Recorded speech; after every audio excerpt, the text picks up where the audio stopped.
prier. Seigneur Jésus-Christ, Dieu Tout-Puissant, toi le même hier, aujourd'hui, éternellement. Toi le Dieu de Malachie 4. Toi le Dieu du prophète William Aaron Branham. Toi le Dieu de ton épouse. Seigneur Jésus-Christ, je te suis très reconnaissant cet après-midi pour cette occasion que tu nous as donnée de nous tenir devant ton peuple, non pour faire un discours intellectuel ou raconter une histoire, mais pour apporter ta parole, laquelle parole guérit les âmes, guérit les corps, laquelle parole délivre, laquelle parole sauve, laquelle parole fait prospérer, laquelle parole qui élève, laquelle parole dans laquelle se trouvent toutes sortes de bénédictions. Dieu Tout-Puissant, ce soir tes enfants sont venus, non pour voir un homme, mais c'est pour te contempler toi dans ta parole. Seigneur Jésus-Christ, où est ta parole que nous allons lire, Seigneur? Efface-nous du chemin, Seigneur Jésus, Dieu Tout-Puissant, pour que toi tu parles au travers de nous, pour que quand nous sortirons d'ici, Seigneur, que nous puissions y sortir étant réellement bénis de toi. Assiste chacun d'entre nous, Seigneur, efface-nous du chemin, parle au travers de nous, fais tout au travers de nous, Seigneur. Viens prendre le contrôle et la prééminence du service, du début jusqu'à la fin. Que tout se fasse pour ta gloire au nom de Jésus-Christ. Nous avons ainsi prié. Amen. Amen. Veuillez d'abord vous asseoir.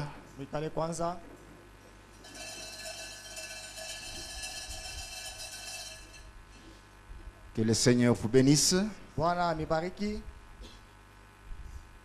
Je remercie le pasteur Élisée pour la confiance qu'il m'a témoignée en me cédant sa chair pour que je fasse quand même un petit bruit. Et Dieu peut faire que dans ce bruit-là, on puisse attraper quelque chose. Mais avant que je lise la parole de Dieu, j'aimerais d'abord vous dire ceci. Moi, j'adore le Seigneur Jésus-Christ. Et j'honore Frère Branham comme mon prophète. Je ne peux pas minimiser le Seigneur Jésus-Christ. Et je ne peux pas minimiser Frère Branham. Je ne peux pas minimiser la croix. Et je ne peux pas minimiser Sunset. Moi, je n'ai pas un message particulier. Moi, je suis le répétiteur du prophète puissant William Marion Branham. Je vous dis ceci à l'avance, pour que pendant tous les jours qu'on va parler, que je ne sois pas mal compris. J'ai déjà les cheveux blancs. Je dois honorer les cheveux blancs. Je dois honorer les pasteurs. Je dois honorer ce peuple.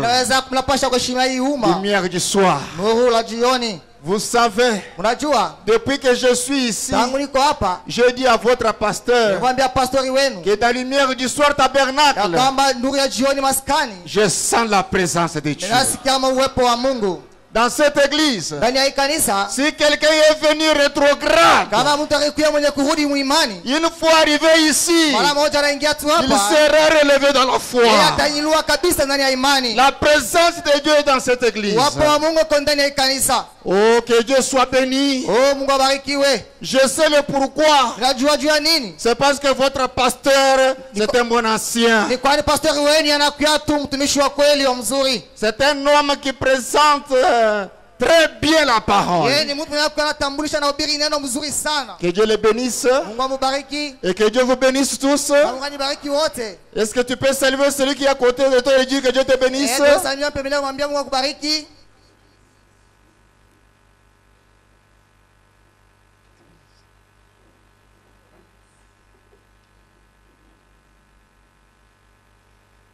Maintenant, je vous prie de vous lever, nous lisons la parole.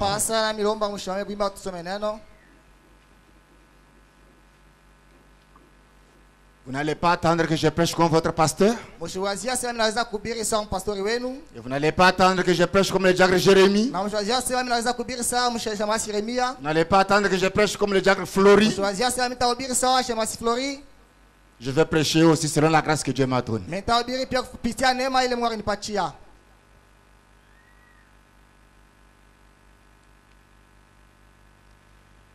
Nous lisons dans Luc au chapitre 2. Du verset 41 jusqu'au verset 49.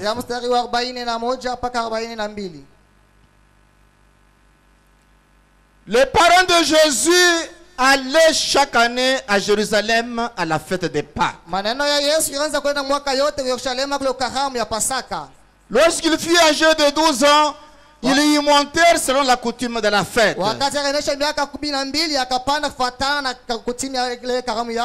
Puis quand les jours furent écoulés et qu'ils s'en retournèrent, l'enfant Jésus resta à Jérusalem. Son père et sa mère ne s'en aperçurent pas, croyant qu'il était avec leurs compagnons de voyage. Ils firent une journée de chemin et le cherchèrent parmi leurs parents et leurs connaissances. Mais ne l'ayant pas trouvé, ils retournèrent à Jérusalem pour le chercher. Au bout de 3 jours, ils le trouvèrent dans le temple, assis au milieu des docteurs, les écoutant et les interrogeant. Tous ceux qui l'entendaient étaient frappés de son intelligence et de ses réponses. Quand ses parents le virent, ils furent saisis d'étonnement. Et sa mère lui dit: mon enfant, pourquoi as-tu agi de la sorte avec nous? Voici ton père et moi, nous te cherchions avec angoisse. Il leur dit: pourquoi me cherchiez-vous? Ne saviez-vous pas qu'il faut que je m'occupe des affaires de mon père? Que Dieu bénisse la lecture de sa parole. Veuillez vous asseoir.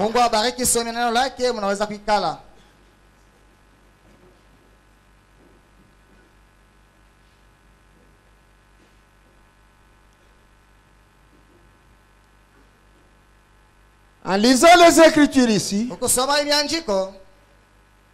nous voyons que Joseph et Marie étaient partis à la fête.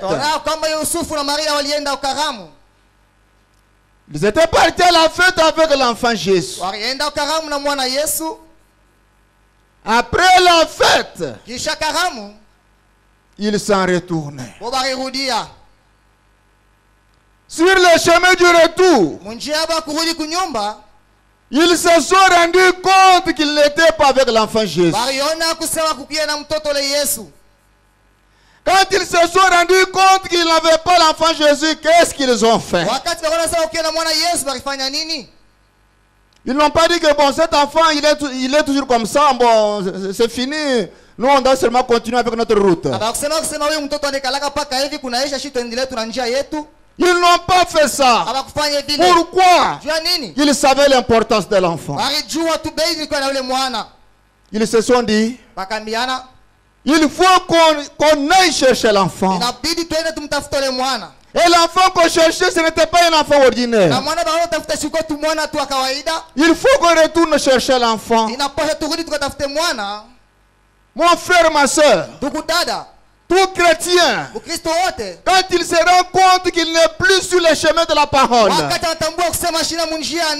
tout chrétien, quand il se rend compte qu'il n'agit plus selon la parole, tout chrétien, du moment qu'il se rend compte qu'il n'agit pas selon la parole, il ne doit pas rester indifférent. Il ne doit pas croiser les bras. Qu'est-ce qu'il doit faire? Il doit chercher à revenir sur le bon chemin. Il doit chercher à revenir sur le bon chemin. C'est comme ça qu'un chrétien ferait.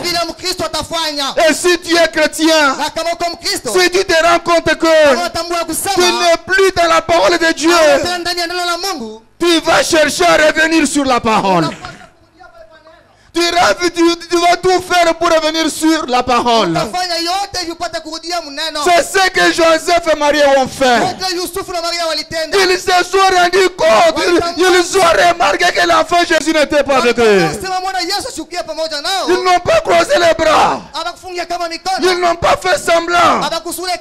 Qu'est-ce qu'ils ont fait? Ils se sont mis au travail. Ils se sont mis en route pour aller chercher l'enfant. Pour aller chercher l'enfant, ils sont allés chez les connaissances. Ils sont allés chez les amis. Ils sont allés chez les parents. Ils n'ont pas trouvé l'enfant Jésus. Ils n'ont pas dit, nous avons quand même fait un effort. Nous avons cherché. Alors nous avons cherché. Quand nous ne l'avons pas trouvé, nous pouvons seulement rentrer. Joseph et Marie n'ont pas fait ça.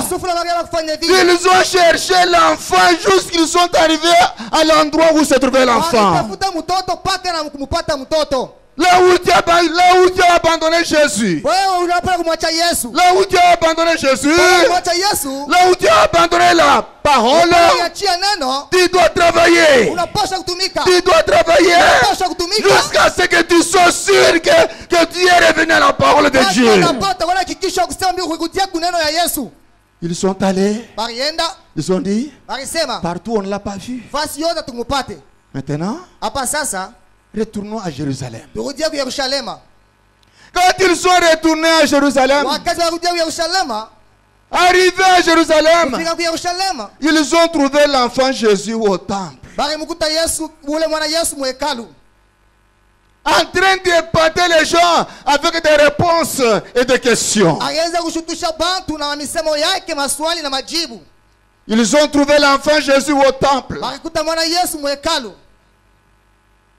Ils n'ont pas trouvé l'enfant Jésus dans l'atelier de Joseph. Ils n'ont pas trouvé l'enfant Jésus dans l'atelier de Joseph.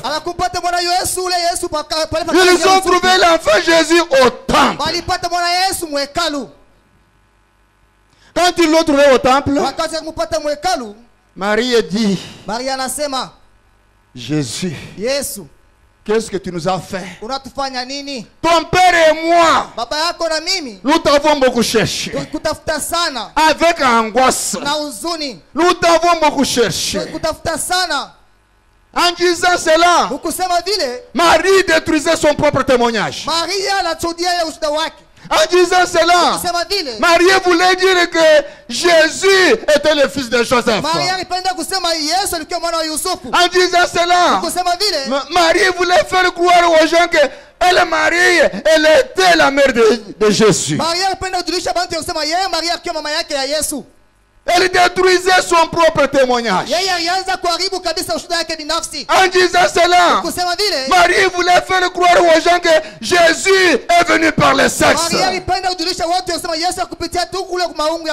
Or Jésus-Christ, il est le seul qui ne soit pas venu par le sexe. Jésus-Christ, il est venu par une naissance virginale.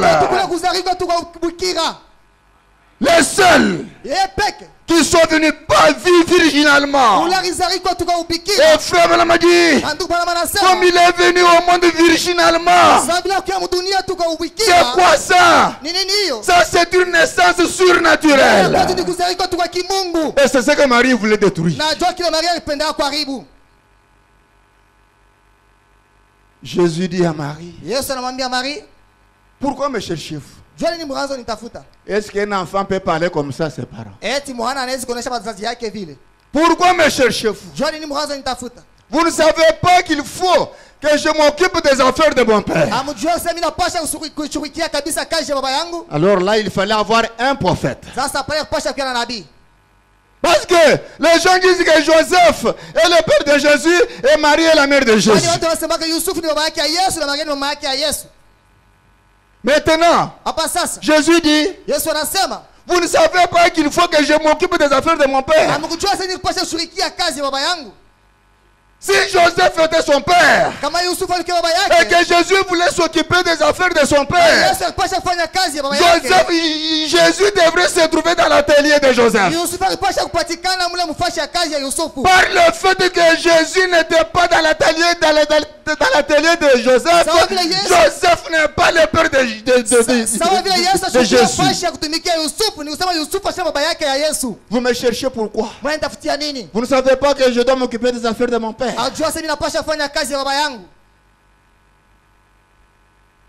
Ce soir, je parle sur les affaires du père.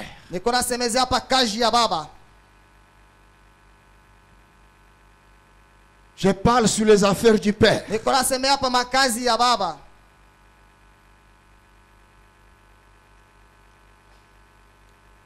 Dans la prédication, la semence n'hérite pas avec la balle. Un message du 18 février 1965. Du paragraphe 143 151 frère Banamachi.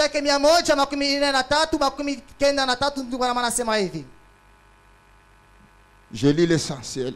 Je lis en sautant. Elle ne pouvait le trouver nulle part. Elle dut revenir sur ses pas après 3 jours de voyage. Marie est revenue sur ses pas durant 3 jours de voyage. Mon frère, ma soeur, si tu as laissé Jésus-Christ quelque part, et qui est Jésus-Christ? Jésus-Christ est la parole de cet âge. Là où tu as laissé Jésus, là où tu as laissé la parole, reviens sur tes pas. Reviens sur tes pas pour que tu reviennes à la parole. Pour parler selon la parole. Faire les choses selon la parole. Agir selon la parole. Se vêtir selon la parole. Faire tout selon la parole. Marie est revenue sur ses pas. Reviens aussi sur tes pas, ma soeur. Reviens aussi sur tes pas, mon frère. Là où tu as laissé Jésus, là où tu as laissé la parole, reviens sur tes pas. Reviens sur tes pas. Tu as laissé Jésus où? Tu as laissé la parole où? Peut-être dans les mensonges, peut-être dans le vol, peut-être dans les tricheries, peut-être dans les mépris, peut-être dans les critiques. Tu as laissé Jésus où? Fais tout pour retrouver Jésus. Je ne dois pas marcher seul. Tu ne dois pas marcher seul. Il faut que tu marches avec Jésus. La parole ointe. L'ami fidèle.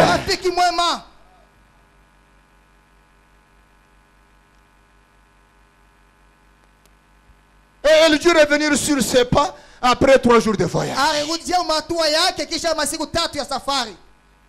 Parce qu'aujourd'hui, les gens ne se rendent même plus compte qu'ils ont laissé Jésus quelque part. Aujourd'hui, les gens ne se rendent même plus compte qu'ils ont laissé la parole, la vie de la parole quelque part. Ils sont en train d'avancer comme ça. Ils avancent comme ça. Ils avancent comme ça. Ils avancent en désordre. L'heure du soir. Mes frères et sœurs, revenez sur vos pas. Revenez sur vos pas. Êtes-vous avec Jésus? Êtes-vous avec Jésus? Retournez sur vos pas pour récupérer Jésus. Pour récupérer la parole. Pour récupérer la vie de la parole. Afin de marcher avec Jésus. Jésus-Christ est l'ami fidèle. Jésus-Christ est le Dieu qui ne déçoit jamais. Jésus-Christ l'aide immédiate en cas de besoin. Jésus-Christ est le secours qui ne manque pas ces temps de détresse. Oh, marchons avec Jésus.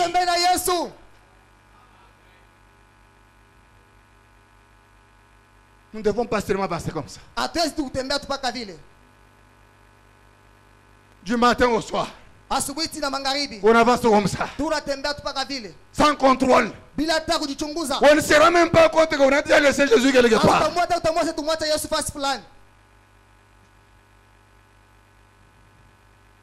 Mais Marie, elle est revenue sur ses pas. L'enfant Jésus n'est pas ici. Il est où? Quand vous marchez sans Jésus, qui va prendre la place de Jésus dans votre vie? Quand vous marchez sans Jésus, quand vous marchez sans la parole, qui va prendre soin de vous?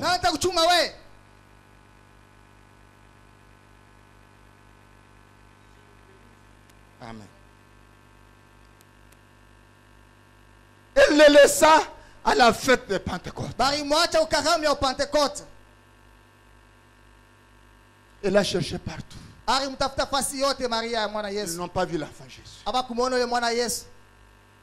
Et ils n'ont pas croisé les bras. Ils n'ont pas dit, comme on a cherché et qu'on n'a pas trouvé. Oh, c'est tout. Non. Ils ont cherché jusqu'à ce qu'ils ont trouvé l'enfant Jésus. Vous aussi, ma soeur, mon frère, cherchez là où vous avez laissé Jésus. Cherchez jusqu'à ce que vous vous rendez compte que vous l'avez laissé dans les plaisanteries, dans les mépris ou dans n'importe quoi de mon frère.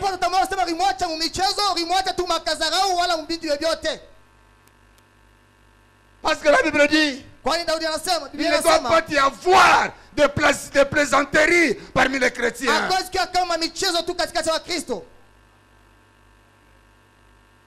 Les chrétiens, quand ils se rassemblent, ils doivent parler des choses qui édifient, les choses qui construisent. Pas de plaisanteries. Qui que vous soyez, pas de plaisanteries parmi les frères et sœurs. Les plaisanteries aident à quoi? Les mépris aident à quoi? Les critiques aident à quoi? Tout le temps à critiquer ta soeur. Toi tu es comment? Quand toi tu critiques les autres sœurs là, toi tu es comment? Tu te prends pour qui? Mon frère, quand toi tu ne fais que mépriser les autres frères, c'est quelle parole que tu accomplis? Quand toi tu méprises les autres là, toi tu es comment?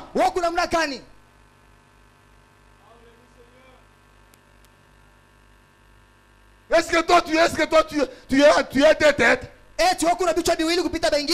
D'ailleurs, si tu as des têtes, c'est une malformation.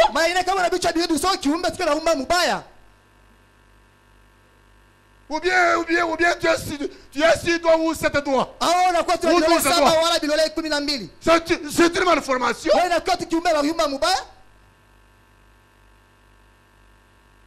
L'enfant de Dieu te salue.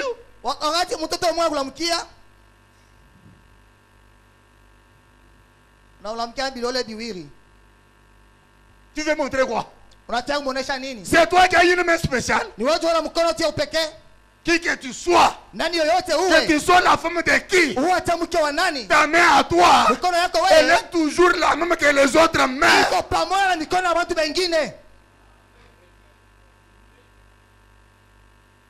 C'est pourquoi vous avez sorti le système politique pour s'embrasser. Il y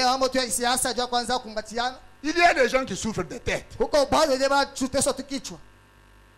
Il y a des gens qui souffrent de tête. Et maintenant, quand vous voulez embrasser, vous faites comme une chèvre.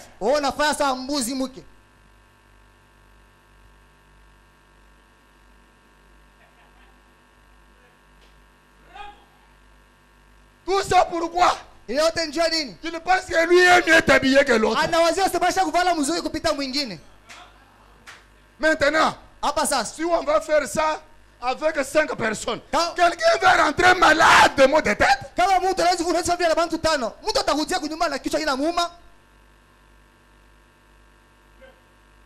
Révérend, bonjour. Oh, moi je suis mieux. Asante.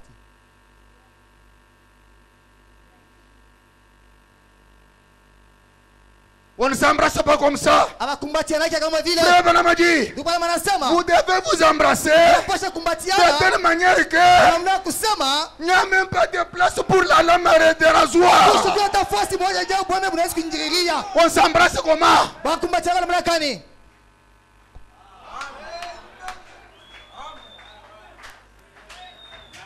J'ai perdu quoi? Mimi napotesha nini? Moi je suis pasteur. Mimi niko pastor. J'ai embrassé mon frère de cette manière. Mimi namkumbatia ndugu yangu mwingine namna J'ai gani? perdu quoi? Mimi napotesha nini? Et tu vas perdre Na quoi? wewe utapotesha nini? D'ailleurs, si j'embrasse un enfant de Dieu comme Kama ça, unapokea mtoto wa Mungu vile, Dieu va me bénir. Mungu atanibariki. Parce que je l'ai embrassé selon la Kwani parole. mimi namkumbatia kufuatana na neno.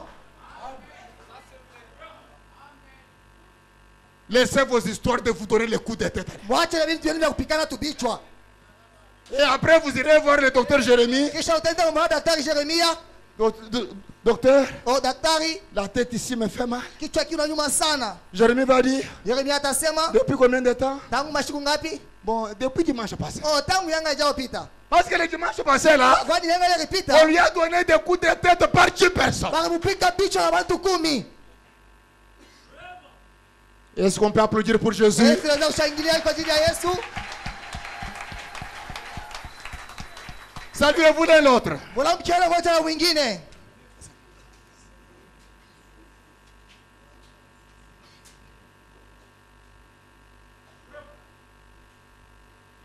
Elle le laissait à la fête de Pentecôte. Bari mwacha ukaramu ya Pentecosta. Marie est revint avec Joseph. Maria alirudia na Yusufu Et ils les cherchèrent pendant 3 jours. na walimtafuta kadiri ya masiku 3. Elle l'avait cherché sans pouvoir le trouver. Walimtafuta kwa sababu kumupata. Mais finalement, elle le trouva. Lakini mwisho walimupata. Il faut que toi aussi, il faut que moi aussi, je dise que finalement, je l'ai trouvé. Inabidi wewe mimi tuseme mwisho ninamupata. Finalement, j'ai trouvé l'endroit où je laissé Jésus. Mwisho napata fasi nilimwacha Yesu. Et quand vous vous rendez compte que vous avez laissé Jésus quelque part, Wakati utambua kusema kumwacha Yesu fasi fulani, mettez-vous à le chercher. waanza ingawa anza kumtafuta. Mettez-vous à le chercher Anza kumtafuta. jusqu'à ce que vous le trouviez. Paka na pale utamupata.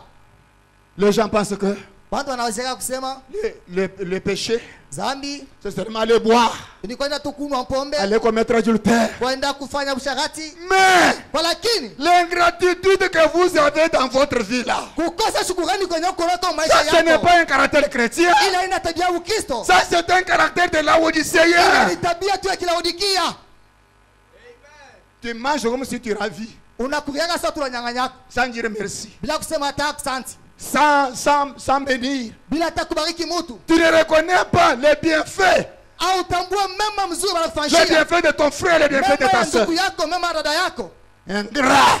Ule mtu asipo shukrani. Si tu es ingrat, Kama unakosa shukrani, ta place, fashi yako ce n'est pas dans les choses là. haiko mna mbichi. Comme tu es ingrat, Sasa unakosa tu ne shukrani. sais pas reconnaître les biens qu'on a fait pour toi. Unajua kutambua vitendo vizuri na Tu ne sais kufanyia. pas dire merci. Unajua kusema asante. Ta place, Fashi yako quitte les chaises. toka mbichi. Viens à l'hôtel. Kuyama pa ni mbali.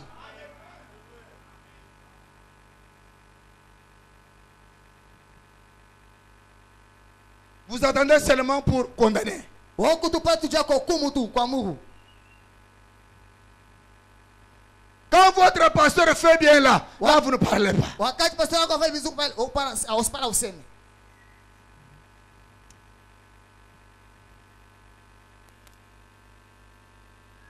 Mais du moment que vous verrez peut-être une erreur dans le pasteur. Sasa wakati tutaona kankosa fulani ndani ya pastori.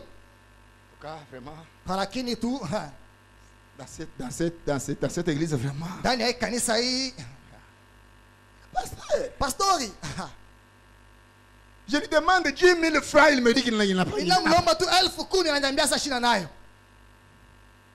Disons-nous la vérité. Tuambiane kwanza ukweli. Est-ce que vous pensez que ce pasteur ici peut manquer 10 000 francs? Tuone wazia sasa huyu pastori anaweza kukosa kwa 10,000 tu. En tout cas, le pasteur nous prêche l'amour, mais lui n'a pas l'amour. Pastori anatubiraka mapendo kwa lakini yeye ana upendo. Tout ça, tu es en train de parler pourquoi? Bila vyote unabisemea nini? Peut-être qu'au moment où tu as demandé là, il n'a pas les 10 000 francs là. Lakini mwile wakati wa kumlomba shukrani na ile 10,000. Et quand il dit que non, je n'ai pas ça, frère, tu veux qu'il pleure pour que tu saches qu'il n'a pas ça. Wakati akwambia sasa na nduku, ona panda rie jo jua sasa shina nayo. Moi, je vois seulement que dans cette église-là, je suis malheureux. Na hata sema ile kanisa niko tu munyonge. Le pasteur, je vois, il fait seulement pour les autres. Pastor yeko pale tu nafanyisha paka bengine En tout cas, pour moi, kwa kinju yangu, il ne fait pas. ashinifanyishi yake. Alors, inutile de rester ici. Sasa haina tu faida nibakie tena ifash. C'est là où l'affaire allait. Pale jo ile fash inapasha kwenda. C'est que toi, tu es venu ici pour que le pasteur te donne 10 000 francs pour que tu restes dans l'église. Ni kusema uki hapa kanisa jo pastor kupatia 10,000 jo baki hapa. Oh, l'adorateur de 10 000 francs. Oh, mwabudu 10,000. Quelqu'un qui adore seulement quand on lui donne 10 000 francs. Ule mtu anabudu kwa wakati wanampatia franga.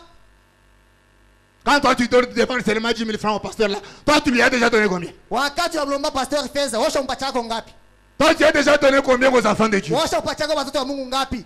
Toi tu ne donnes pas. Wewe upelekake? Mais Kwa lakini tu as seulement la main comme ça pour qu'on te donne. wewe upana mkono kulomba, jo kupatia. Quand on ne te donne pas, Wakati anakupatia, je quitte l'église. mimi natoka kanisa. Bon, comment toi tu étais venu pour qu'on te donne, hein? Sasa vile ukija tu kupatia. Comme c'est ça, c'est pour ça que tu étais venu. Sasa vile ile jo shabako nyo kuia hapa. Comme c'est pour ça que tu étais venu. Sasa vile ukuia tu jo kulomba Comme pesa. toi tu étais venu pour qu'on te donne. Sasa vile ukija tu jo tuanze kupatia. Même si toi tu ne donnes pas. Hata kama upatia nake. Comme toi tu étais venu pour qu'on te Sasa donne. vile ukija tu jo tuanze Tu kupatia. n'étais pas venu pour adorer. Tu étais venu pour que la soeur te donne. Tu étais venu pour que les frères te donnent. Tu étais venu pour que les diacres te donnent. Comme c'est pour ça que toi tu étais venu, tu ferais mieux de partir. itakuwa mzuri kwako utoke tu uende. Nous sommes ici pour adorer le Seigneur Jésus. Tuko cho kuabudu Bwana Yesu Kristo. Amen. Elle l'avait cherché sans pouvoir le trouver. Balimutafuta lakini bakumupate. Mais finalement, elle le trouva. Lakini mwisho wanamupata. Où le trouva-t-elle? Bakumupata wapi? Elle le trouva dans le temple. Alimupata mwekalu. Discutant de la parole de Dieu avec les prêtres. Alianza kubishana neno ya Mungu na waskofu. Merci Seigneur. Asante Bwana. Jésus lui discutait la parole avec des prêtres. Yesu alianza kubishana neno na mapadri. Jésus ne discutait pas sur la politique. Yesu ashikanza kubishana pa mambo ya siasa.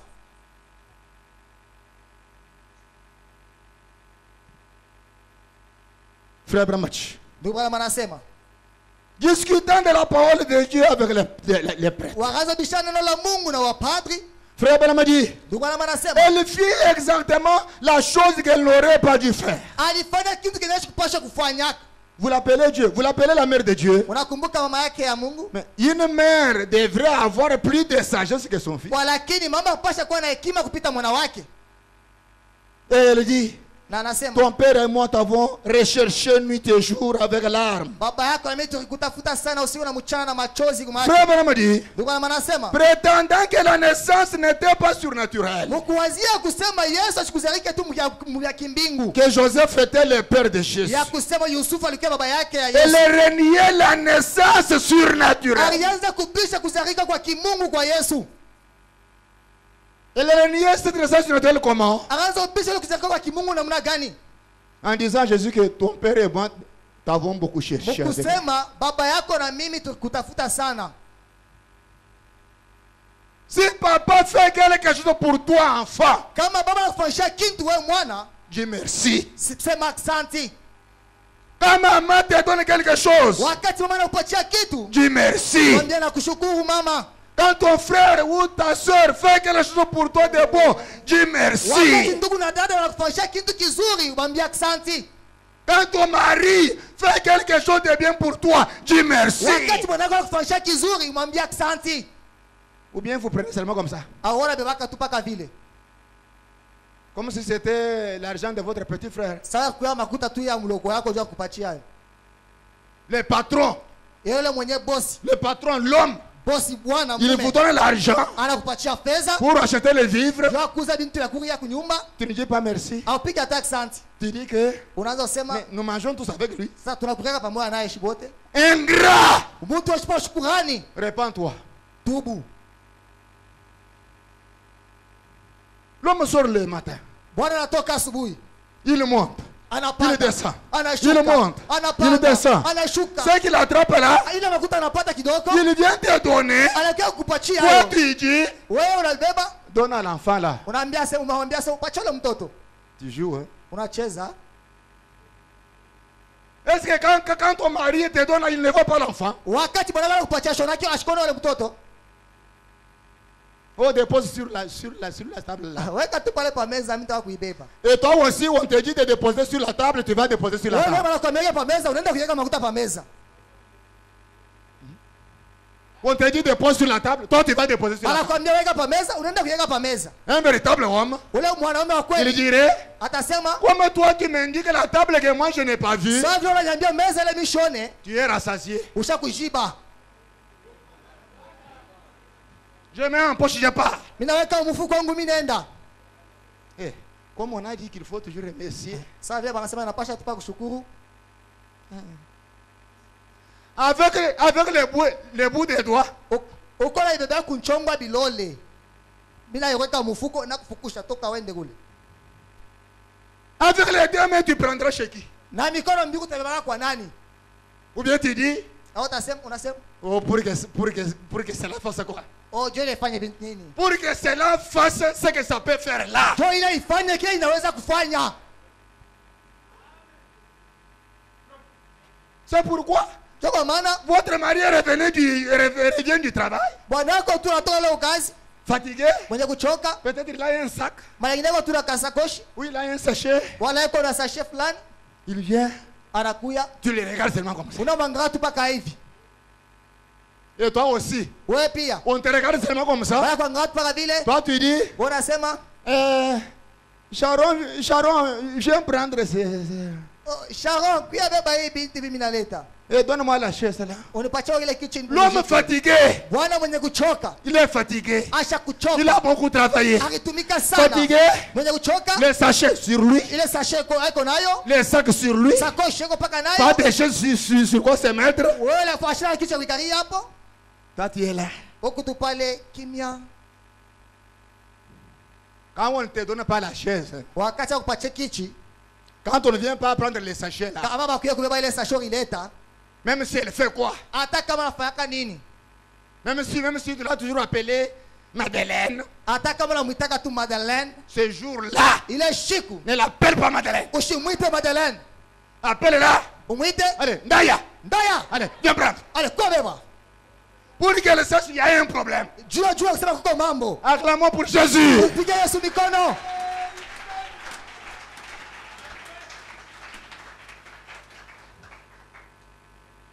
Quelle est cette femme Huyu mke ni gani? qui sait seulement saluer les pasteurs, Mwenyewe anajua yeye anamkiaga tu paka pasteur. qui sait seulement saluer les diacres, Yeye anajua tu kunamkia paka bashemasi. qui sait seulement saluer les administrateurs, Anajua kunamkia tu paka wazamiri. qui sait seulement saluer les pasteurs barons. Anajua tu kumsalimia paka pasteur baron. Si toi tu ne salues pas ton propre mari, hein, Kama unamkiaga bwana yako tu binafsi, ne me salue pas. usinilamukie. Ne me salue pas. Ne Usinilamukie. salue pas les pasteurs. Usinamkia Ne pastori. salue pas les diacres. Usinamkia Tu vas washemasi. chercher des problèmes au pasteur. Unapaswa kumtafutia pastori mambo. Parce que le pasteur dit, l'homme dira, Utamtafutia pastori mambo kwani bwana wako atasema, mais moi ici ma femme ne me salue pas. asa mimi huyu bibi yangu asinilamukia yake. Mais quand le pasteur arrive, Lakini wakati pastori afikaka, référent, anatetemeka kama oui, mheshimiwa. honorable diacre. Oh, mheshimiwa shemasi. Le pasteur lui n'est pas honorable. Pastori ashina mheshimiwa. Ton mari n'est pas honorable. Bwana yako ashina mheshimiwa. D'ailleurs, c'est le premier honorable dans ta famille. Walakini jo mheshimiwa wa kwanza wa maisha yako C'est quelqu'un qui t'a aimé. ni mtu akupenda Et tu as dit, na unasema et moi je t'aime aussi. mimi pia mimi nakupenda. Tu aimais pour le laisser debout. Uanze ulimpendaka jua kwanza umwacha bwima. Ta place, Fashi yako avec un tel comportement, na ile tabia ya ce vile n'est pas dans les chaises. haiko mkichi. Ta place, Fashi yako c'est à l'autel. ni hapa pa madhabahu. Frère Branham dit, Ndio maana anasema Dieu a donné une femme à l'homme Mungu anakupatia mke kwa Bwana pour enlever la fatigue de l'homme, juu ya tosha ile kuchoko ya Bwana. pour transporter l'homme. Juu ya kuchukua Bwana pa migulu. Frère Branham dit, Ndio maana anasema tu salues ton mari, unalamkia bwana yako, tu l'embrasses, unamkumbatia yako, tu le baises. unambusu. Les enfants par terre. Batoto chini basha ikala pale beko hapo. Les enfants par terre, c'est quoi? Batoto yako ni mambo gani? Banafanya nini batoto? Est-ce que vous dormez avec les enfants dans votre chambre là? eti unalalaka na batoto mula mchumba yako? Les enfants par terre. Batoto beko hapo. Embrassez-vous. Mukumbatiane, Baisez-vous. mubuswane C'est ko. la parole. Ile ni Et neno. frère me dit, Na ndio maana quand anasema vous les baisez comme ça, wakati mbusu même vile s'il était fatigué, hata kama kwasha kuchoka, il sent comme s'il a récupéré la force. anashikia sawa anapata tena nguvu. Frère me dit, Ndio maana anasema et tu le prends, na unamchukua wako, tu le fais asseoir sur ta cuisse. unamubeba na mkalisha kwa tupa pacha yako À hapo. ce moment-là, Mwile wakati l'homme va seulement faire. Bwana atafatu hivi, anaelekea La hapo. fatigue est partie. Mchoko inaenda. Les injures au service sont parties. Matushi ile mchamla ukashi. C'est comme ça qu'il faut faire. Ndio vinapasha C'est kufanya. de cette manière-là qu'il faut bien garder les mariages. Ile namna inapasha kuchunga On ndoa ne nzuri. garde pas les mariages avec les fétiches. Abachungake ndoa na On dawa. garde les mariages en faisant la parole. Abachungaka ndoa na kumkutenda neno. Acclamons pour Jésus. Tumshangilie kwanza Yesu.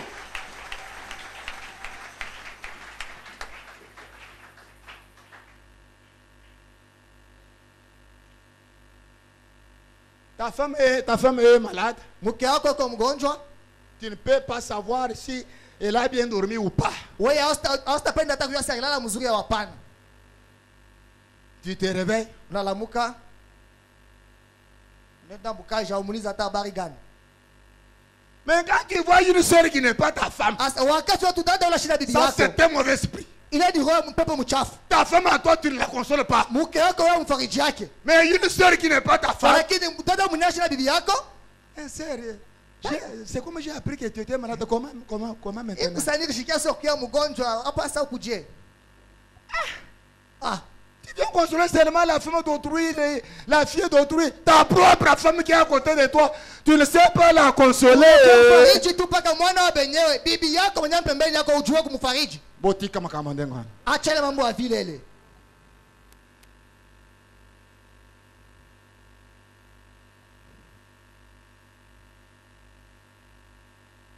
Frère Branamachi, Ndio bwana anasema. observez la parole elle-même. Tazama neno yao peke. Âgé seulement de 12 ans. Ule mtoto mwenye kuonesha tu miaka Simplement une toute petite chose qui se trouvait dans la balle. kitu tu kimoja kilikuwa ndani ya lukapi. Il dit, Anasema, ne sais-tu pas que je dois m'occuper des affaires de mon père? eti ujue sasa mimi naweza kushughulikia kabisa kazi ya baba yangu? C'est quoi ça? Ni nini hiyo? Frère Branham dit, Ndio bwana anasema. la parole corrige toujours l'erreur. Neno nikaga tengeneza nkosa. Si je suis en erreur, Kama niko mkosa, la parole doit me corriger. inapaswa kunirudisha muneno. Si tu es en erreur, Kama uko na nkosa, la parole doit te corriger. inapaswa kurudisha. Si nous sommes en erreur, la parole va nous corriger. Inapaswa kututengeneza.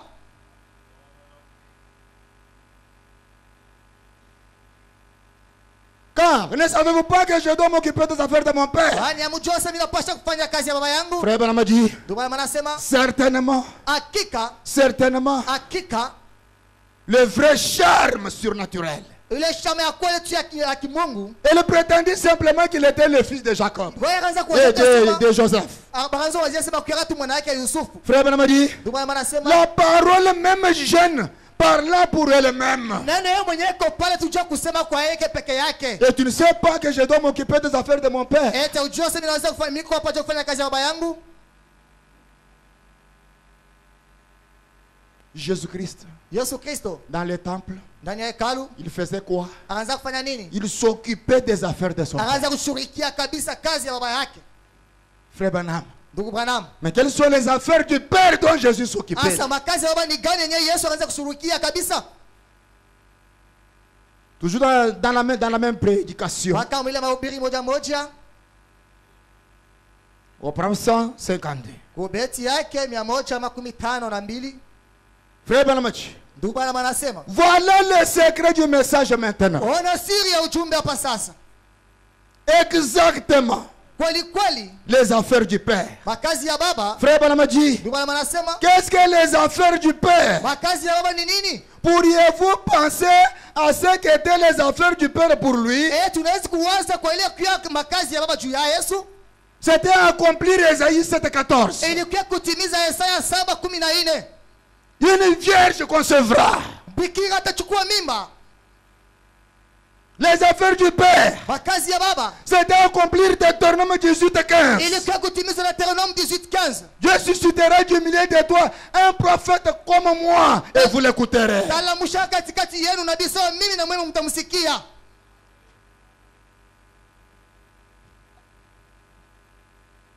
Les affaires du Père, Makazi ya baba c'était quoi? ilikuwa nini? Ésaïe 35. Isaya 35 Du verset 4 jusqu'au verset 6. mstari wa 4 mpaka mstari wake wa 6.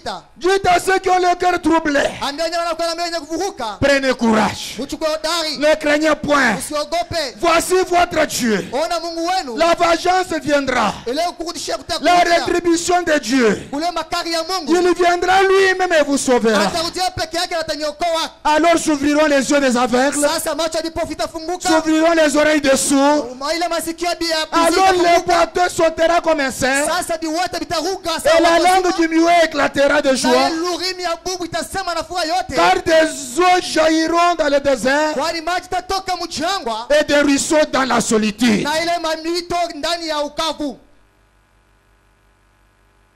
Accomplir ce que dit Esaïe, Kutimiza kenye Yesu anasema, une vierge concevra. ule bikira atachukua mimba. Accomplir ce que dit encore Esaïe, Atakutimiza wenye Yesu le boiteux bondira comme un cerf. ile watu watasema saa hivi, Et toutes ces choses qui devaient se produire, na ile binti yote ipasha kutendeka comme dit Moïse, kama vile Musa le anasema, Seigneur votre Dieu Bwana Mungu wenu suscitera parmi vous un prophète comme moi. atamusha katikati yenu nabii sawa mimi. Frère Branham dit, Ndugu Branham anasema c'était les affaires du Père d'accomplir cette parole. ile ndio ilikuwa makazi ya baba kutimiza hii manjiko. Eh bien, Na mzuri si cela arrivait au travers des tiges de ces femmes naturelles, kama ile kupasha kufikia tu pale mwake ule wa bikira. qu'en est-il des tiges de ces femmes églises spirituelles? Sasa mara ngapi huyu mwanamke wa kiroho kabisa? Oh, les femmes représentent des églises, Oh, wale wanawake wanapokuwa wanatambulisha kanisa. n'est-ce pas? Haiko vile?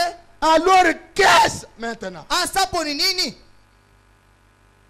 Les affaires du Père au temps de Jésus, Makazi ya baba wakati ya Yesu, une vierge concevra. bikira atachukua mimba. Le boiteux bondira comme un cerf. Bale tu babi wote wataanza kuruka sawa. Les affaires du Père au temps de Jésus, Makazi ya baba wakati ya le Yesu, boiteux bondira comme un cerf. ule kiwote ataanza tu kuruka. Je dis que je parle sur les affaires du Père. Niko nasemezea pa makazi ya baba. Frère Benamachi. Ndugu bwana anasema, Alors, qu'est-ce maintenant? hapo sasa makazi ya baba ni nini hapa sasa? Quand je dis que je parle des affaires du Père, Wakati mimi nasemezea makazi ya baba, je ne parle pas des affaires du Père le matin. jisemezea makazi ya baba ya asubuhi. Je ne parle pas des affaires du Père à l'Est. Jisemea makazi ya baba kule kwa asubuhi.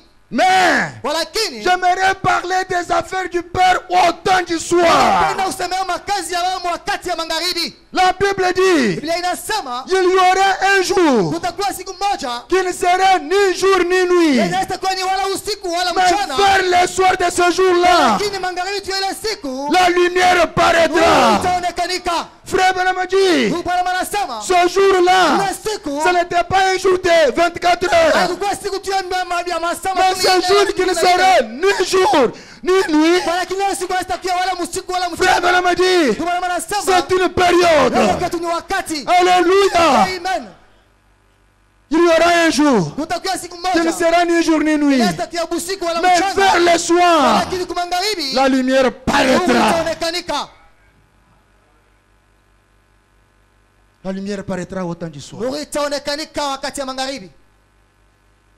Et quand on parle de la lumière, Wakati wanasemeza nuru, ce n'est pas la lumière du courant ici. haiko nuru ya umeme hii, Ce n'est pas la lumière des lampes torches ou des bougies. haiko nuru ya matoshi wala ya mamshumaa.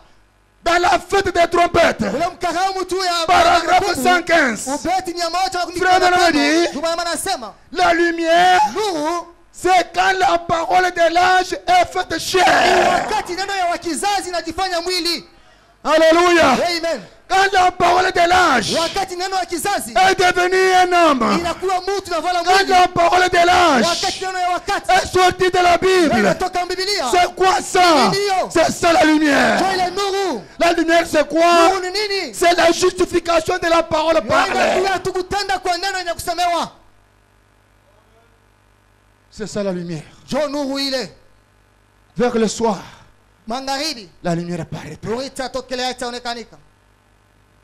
C'est pourquoi Jo kwa maana les affaires du Père le matin, makazi ya baba asubuhi c'est bien. iko mzuri, On ne refuse pas. hatuikatale, Mais kwa lakini nous ne sommes pas un peuple du matin. si hatuna umma ya asubuhi, Nous ne sommes pas un peuple du matin. hatuna umma ile ya asubuhi. Nous sommes un peuple du soir. Sisi ni umma ya magharibi, Nous sommes un peuple du soir. tuko umma ya magharibi, Comme nous sommes un peuple du Sasa soir, tuko umma ya magharibi. et que le matin il y avait les affaires du Na ile Père, asubuhi kulikia makazi ya baba. Jésus-Christ est le même hier, aujourd'hui et Yesu éternellement. Kristo mmoja mmoja, jana leo na C'est que milele. au temps du soir, Wakati wa il magharibi y a aussi les affaires du Père. wakati wa makazi ya baba. Et parler des affaires du Père à l'épouse Na aujourd'hui, kusemea makazi ya baba kwa bibi harusi leo. c'est parler des affaires du Père au temps du soir. Kusemea makazi ya baba wakati wa Au temps du magharibi. soir, Wakati wa magharibi la lumière apparaîtra. nuru itaonekanika. Les affaires du Père. Makazi ya baba, Les affaires du Père au temps du soir. makazi ya baba wakati ya magharibi. Les affaires du Père au temps de William Marion Branham. Makazi ya baba wakati ya William Marion Branham C'est quoi? ni nini? Parce que c'est de cela que je vais parler pendant tout Kwani ce ni temps. kwa hiyo jo mtasemea hii magharibi. Les affaires du Père au temps du soir. Makazi ya baba wakati ya Les magharibi. affaires du Père au coucher du soleil. Makazi ya baba wakati ya magharibi.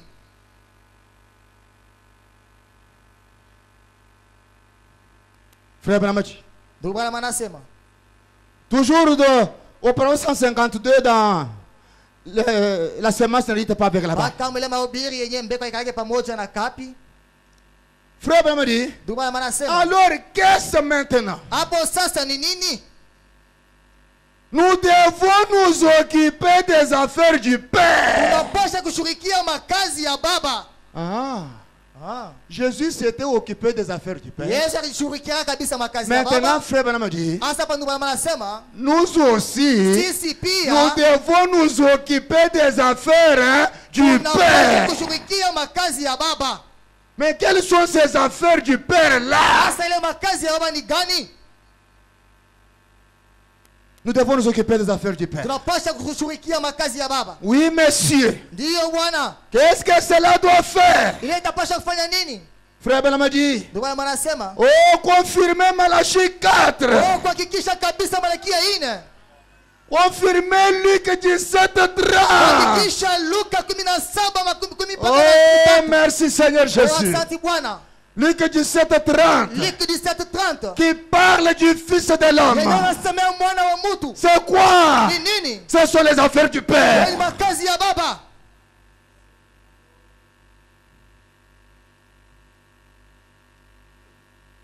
Luc 17:30.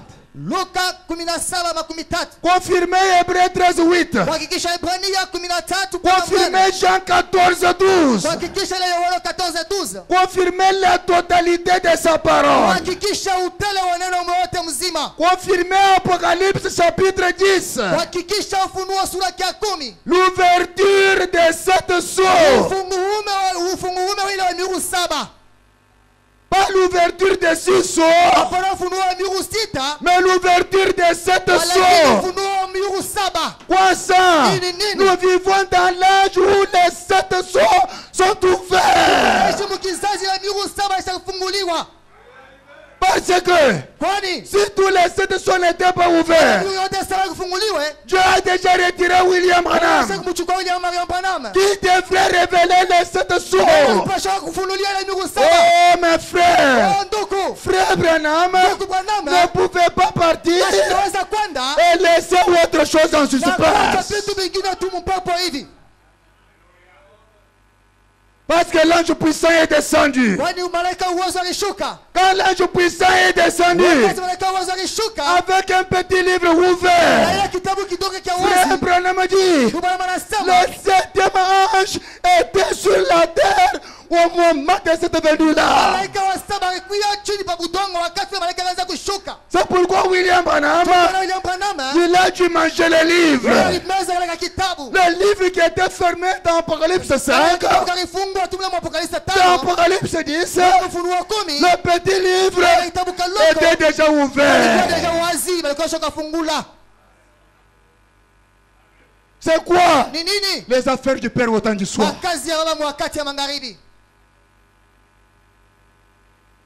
Et le mystère de Dieu, même jusqu'à la sémence du serpent,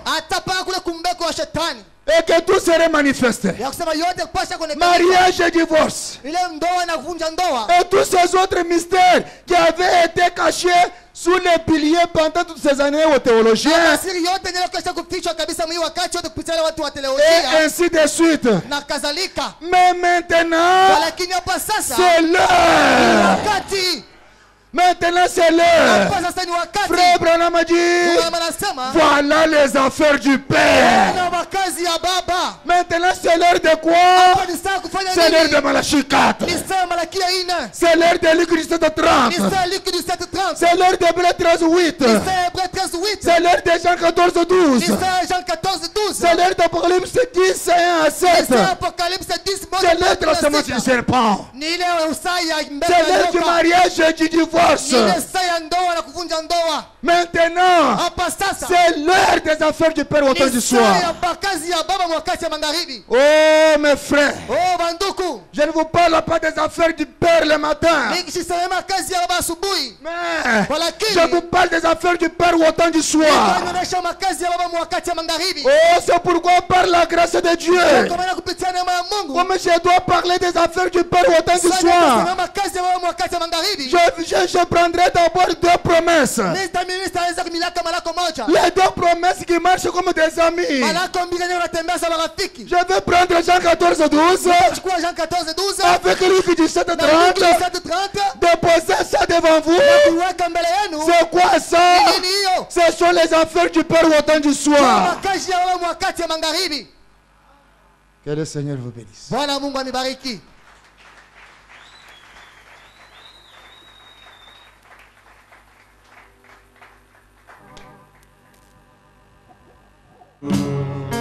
Oh, Bachini, Udi Udia Bakena, Udi Ubogamena, Chini, Bushua Baluna, Shababama, Duko.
Dieu de William Branham, toi les lys de la vallée, l'étoile brillante du matin, tu es le Dieu compatissant et miséricordieux, Seigneur.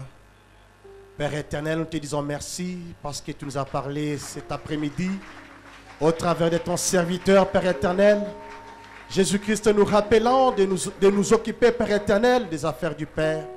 Oh Jésus, Fils de Dieu, nous vivons dans une heure tardive, Seigneur Jésus. Oh Père éternel, tout montre que Père éternel, tu es au point de venir sur terre et ramener, Père Tout-Puissant, l'épouse, Père éternel, dans l'enlèvement, Seigneur de gloire. C'est pourquoi ton serviteur nous a rappelé, Père Tout-Puissant, cet après-midi, que nous devions, Père Tout-Puissant, nous occuper de tes affaires, Seigneur de gloire. Oh Père éternel, enlève la distraction du monde, enlève, Père Tout-Puissant, toute souillure et imperfection, Père éternel, qui peuvent nous éloigner de toi, Seigneur Jésus-Christ. Fais qu'à chaque marche, Père Tout-Puissant, à chaque battement du cœur, que nous puissions savoir que nous marchons avec toi, que nous ne puissions pas te laisser comme l'avait fait Marie, Seigneur Jésus-Christ.